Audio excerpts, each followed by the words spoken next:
Las tribus de Israel fueron un proyecto de país revolucionario para su época, así como la religión de Yahvé.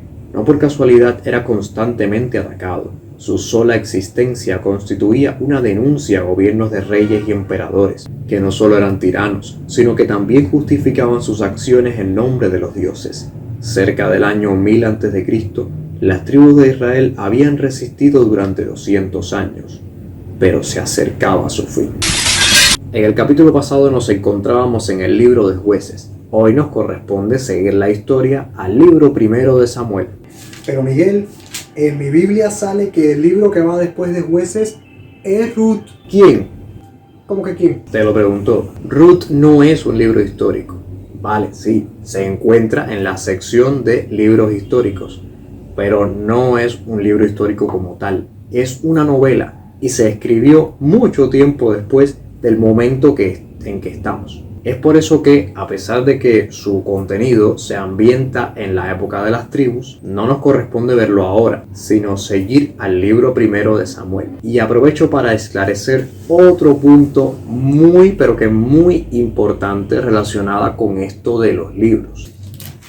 Si examinas tu Biblia, verás que siempre vas a empezar con el Pentateuco. Ajá, hasta ahí vamos bien. Lo que le sigue al Pentateuco son los siguientes libros: Josué, Jueces, los libros de Samuel y los libros de Reyes, ya sea que los tengas juntos o separados. Estos libros son en realidad una única gran obra literaria, conocida como la historia deuteronomista. Por eso también me parece mal meter el libro de Ruth en el medio, así como así. Esta obra histórica, este compendio de libros escritos por las mismas manos, se escribió mucho más adelante, en el siglo VI a.C. Ten en cuenta que estamos todavía en el 11 a.C. Ya llegaremos allá. Pero desde ahora es importante mencionar que estos autores defendían la monarquía y al rey David. Por eso no tienen reparo en hablar de las campañas militares de Josué. Por eso critican tanto el sistema de las tribus. Y por eso, como vamos a ver en este video, defienden la elección de un rey. Y no de cualquier rey. De David, el hijo de Isaí. Más adelante se darán cuenta de que esta obra literaria, la historia deuteronomista, es una obra muy rica, que bebe de muchas tradiciones antiguas y a veces con opiniones muy diferentes. También bebe de libros perdidos y otros documentos. Sin duda es una de las partes más valiosas de la Biblia desde el punto de vista histórico. Pero bueno, no me enrollo más. Que entre la introducción y empecemos.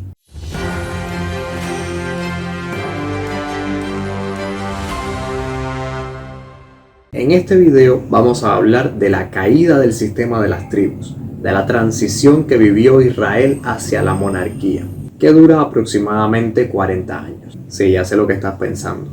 ¿Un solo video para tan poquito tiempo? Amigo, amiga, en este poquito tiempo ocurrieron muchas cosas. Con el libro de Jueces y la época de las tribus, la información era muy general, pero a partir del libro de Samuel, la Biblia nos da muchos detalles que nos permiten recrear la historia con una mayor precisión. Ya no solo es el protagonista, ahora también tenemos la familia, los amigos, los vecinos y hasta el perro. La parte de la Biblia que nos corresponde ahora, la que vamos a ver en el video de hoy, es la siguiente: todo el libro primero de Samuel y los 5 primeros capítulos del segundo. Este fragmento grande puede dividirse en fragmentos más pequeños. Yo te propongo el siguiente: la historia de Samuel primero, la de Saúl de segundo y tercero la de David, los 3 grandes protagonistas del comienzo de la monarquía en Israel. No quiere decir que, por ejemplo, en el capítulo 8 Samuel muera o desaparezca. No, él sigue vivo y sigue por ahí. Pero el protagonismo de la narración cambia de personaje. Y bueno, ya, empecemos con el primero. Historia de Samuel. La historia comienza con Ana, una mujer estéril que quiere tener un hijo. En una ocasión va al templo de Dios, donde se encuentra el juez Elí, y ora a Dios. Le pide tener un hijo con la condición de que lo hará dedicarse toda su vida a Dios. El deseo de Ana se cumple y ese niño es llamado Samuel. Samuel es entregado desde joven al juez Elí, que también es sacerdote, y este lo cría como un discípulo.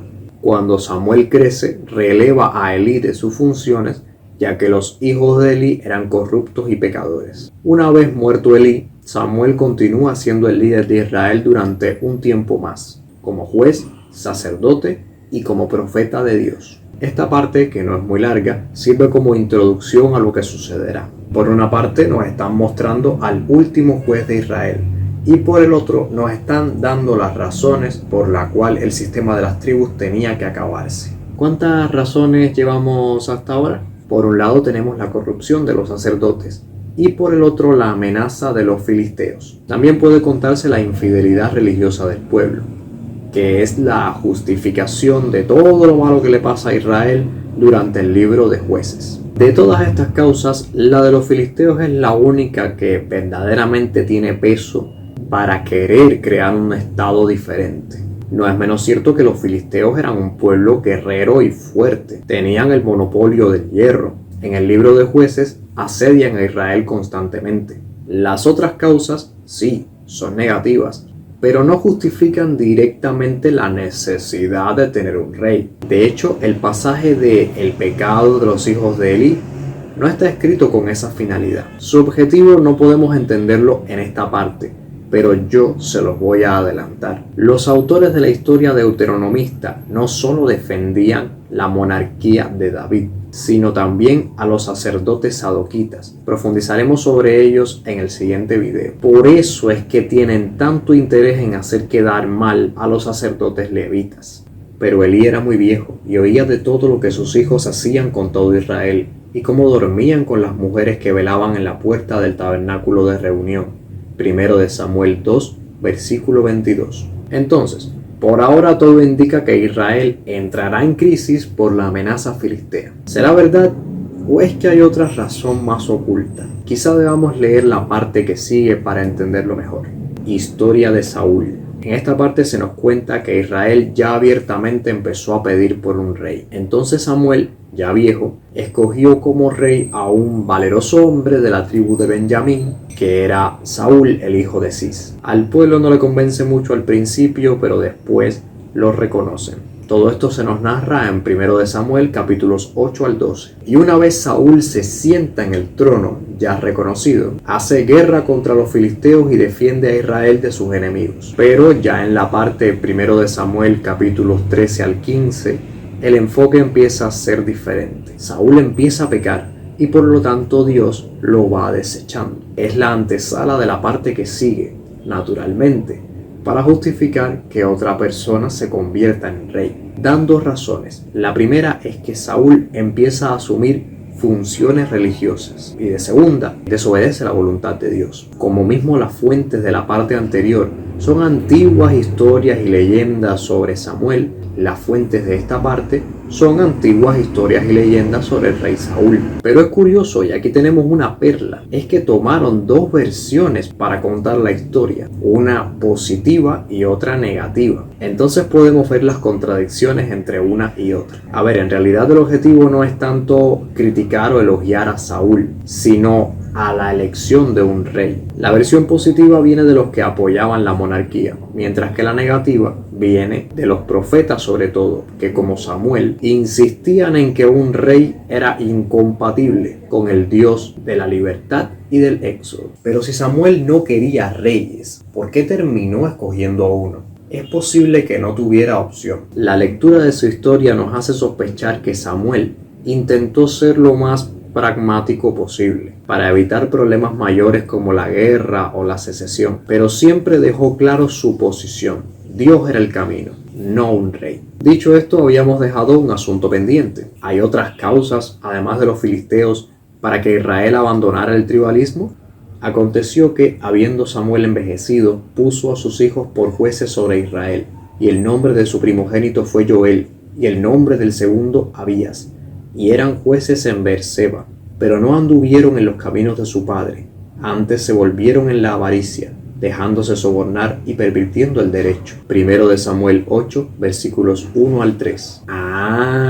Esta razón tiene tanta fuerza como la de los filisteos. Llegó un momento donde los jueces se corrompieron, y al no haber un líder justo que defendiera el proyecto de las tribus, los que optaban por una monarquía tuvieron la oportunidad de triunfar. Pero, ¿y si te digo que la causa más importante de la transición de Israel hacia la monarquía no es ninguna de estas? Los filisteos y los jueces corruptos fueron la gota que rebasó el vaso, pero lo que lo llenó fue una razón extraordinariamente desconocida, ni más ni menos que la economía. Sí, escuchaste bien. Es la menos conocida de todas, pero irónicamente es quizás la más importante. Y ahora mismo te la voy a explicar. Y he aquí Saúl que venía del campo tras los bueyes, y dijo Saúl: ¿qué tiene el pueblo que llora? Primero de Samuel 11, versículo 5. En aquel momento Israel vivía una revolución en la agricultura. Llevaban décadas introduciendo al buey como instrumento de trabajo, lo que provocó con el pasar del tiempo un excedente en la producción. Y no solo las yuntas de bueyes, sino herramientas de hierro. Para el final de la época de las tribus ya había ricos y pobres, como era de esperarse. Y tomando un par de bueyes, los cortó en trozos y los envió por todo el territorio de Israel, por medio de mensajeros, diciendo: así se hará con los bueyes del que no saliera en pos de Saúl y de Samuel. Y cayó temor de Yahvé sobre el pueblo, y salieron como un solo hombre. Primero de Samuel 11, versículo 7. Naturalmente, cuando empieza la diferencia social, el enriquecimiento, ya se hace necesario un ejército permanente para proteger la propiedad privada y la libre circulación de mercancías. Y un estado monárquico era la mejor vía que contemplaban para ese propósito. ¿Crees tú que es casualidad que el primer rey de Israel haya nacido justo cerca de un entronque de rutas comerciales?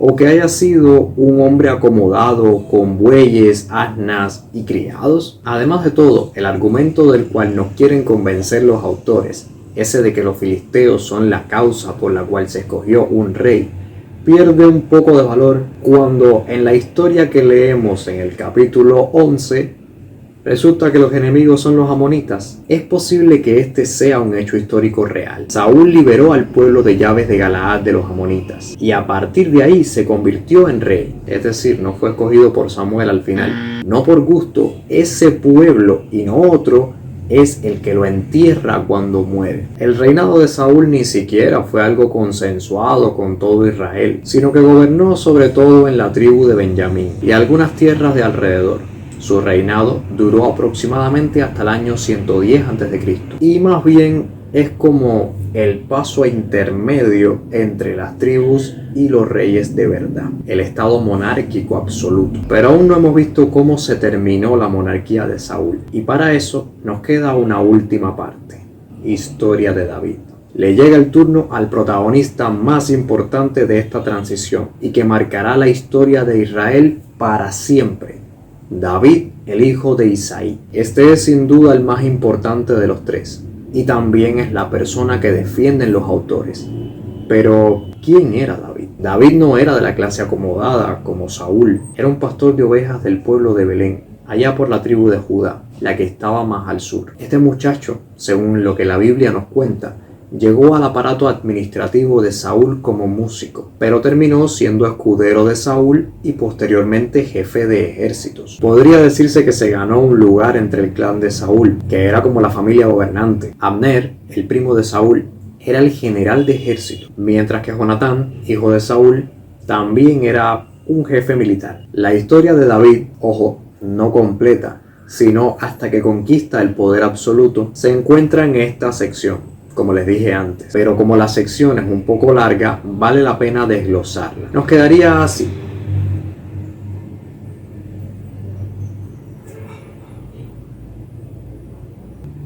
Bien, paso a contarla brevemente. David se destaca mucho en su cargo de jefe de ejército, y la batalla que simboliza esto es la que leemos en el capítulo 17 contra el filisteo Goliat. Esa historia se la sabe. David comienza a ser querido y admirado por los demás, más incluso que el propio Saúl. Y eso incluye a Jonatán y a Mical. Mical era una de las hijas del rey y que se terminó convirtiendo en la primera esposa de David. Esto a Saúl no le agradó naturalmente. El muchacho lo tenía todo menos la corona, prácticamente. Así que se enemista con él y empieza a perseguirlo.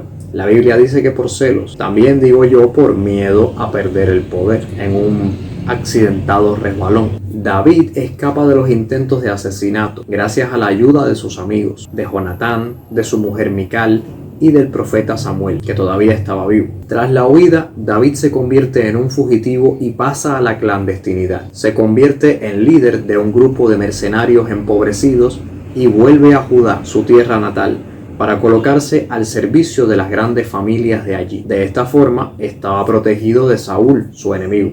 Y se juntaron con él todos los afligidos, y todo el que estaba endeudado, y todos los que se hallaban en amargura de espíritu, y fue hecho jefe de ellos, y tuvo consigo como 400 hombres. Primero de Samuel 22, versículo 2. Durante varios años, el grupo de David siguió creciendo y ganando muchas batallas, saqueando y volviéndose más rico. Durante un tiempo, David se pone al servicio del rey filisteo Aquis, de quien consigue la ciudad de Siclac o Sisela. Durante todo este tiempo, David tuvo algunas oportunidades de matar a Saúl, pero siempre le perdonó la vida. A ver. ¿Lo perdonó? ¿Pero por qué? Porque David quería el trono. Era una persona sedienta de poder. Lo persiguió desde joven en el campo social, militar y político. Si David hubiese querido regresar a la época tribal, hubiese asesinado a Saúl, mientras que, si su objetivo hubiese sido escapar de él solamente, bastaba con irse de Israel. Pero David no hizo ninguna de esas dos cosas. Preparó su camino hacia el poder, siempre. Y el resto de su vida no hace más que confirmárnoslo una y otra vez. Si él hubiese matado a Saúl, las tribus, sobre todo del norte, que reconocían a Saúl, nunca se lo hubiesen perdonado. Pero en el año 1010 a.C., Saúl y Jonatán murieron ambos en una batalla contra los filisteos. David supo que había llegado su momento. Finalmente su enemigo se había sacado del medio, y no por su propia mano. Eso sí, mandó a matar al asesino de Saúl para ganarse la simpatía de las tribus del norte. David era muy listo. David regresó a Judá, y allí los hombres de Judá lo erigieron como rey sobre esa tribu, con capital en la ciudad de Hebrón. Pero había otro obstáculo. Otro hijo de Saúl, Isboset, el legítimo heredero al trono, también conocido como Isbaal, asumió sus funciones de rey sobre el resto del territorio de Israel, apoyado por Abner, el que había sido el general de ejército durante la monarquía de Saúl. De esta forma, David reinaba sobre la tribu de Judá e Isboset reinaba sobre el resto del territorio de Israel. Más de uno estaría satisfecho hasta aquí, pero David no. El insaciable David no. Esta última parte de su carrera política hacia el poder absoluto es digna de telenovela. Durante 7 años Israel estuvo dividido entre estos dos reyes. Curiosidad, si eres de los que le gustan los errores en la Biblia, chequea el versículo 10 del capítulo 2 del libro segundo de Samuel. Compáralo con el 11 y observa la magia. Sigo. Los ejércitos de David e Isboset se enfrentaron. Por un lado estaba Joab, líder militar de David, y por el otro el ya mencionado Abner. Después de una sangrienta guerra llegaron a una tregua, pero por poco tiempo David volvió al ataque. No iba a renunciar a su destino. Había dejado claro que su intención era ser rey sobre todo Israel. En esta guerra David empezó a ganar. Abner entonces tuvo la pretensión de convertirse en rey en lugar de Isboset. No lo logró y naturalmente se enemistó con Isboset. Entonces cambió de plan. Propuso una rendición. Contactó con David para hacer una alianza y se dispuso a ayudarlo a atraer todas las tribus de Israel hacia su causa. David le hizo hasta banquete, pero todo era una trampa. Joab no aceptó la rendición de Abner, por lo que lo mató. David juró no tener nada que ver y hasta asistió al funeral.